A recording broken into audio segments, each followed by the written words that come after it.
Hello guys, it's me Plabon, hope you guys are well.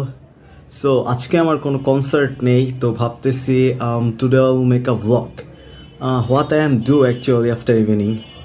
So let's go, আপনাদের সাথে একটু share করি, দেখি কেমন লাগে আপনাদের। Let's go. তো আমি সকলকেই বোঝার সুবিধার্থে আগের থেকেই বলে নিচ্ছি, আমার বাসাটা হচ্ছে ঢাকা পূর্ব রাজাবাজার ফার্ম গেটে। তো আমার বরাবরের মতোই কোনো প্ল্যান নেই।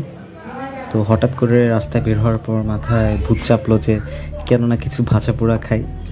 তো পূর্ব রাজাবাজারে খুব মজার একটা ভাজা পোড়ার দোকান আছে, সবুজের দোকান। তো তো আপনারা সবাই দেখতে পারতেছেন সবুজের দোকানটি কোন সাইডে, পূর্ব রাজাবাজারের ঢুকতেই একদম ডান সাইডে। তো আপনাদেরকে খাবারগুলি টেস্ট করে অবভিয়াসলি জানাবো কেমন কোনটা।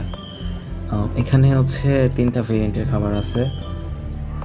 দেখতেই পারতেছেন পুরি ভাজতেছে গরম গরম, তারপর বেগুনি আছে অ্যান্ড একটা আলুর চপও আছে। তো আসুক দেখি, ওই যে সবুজ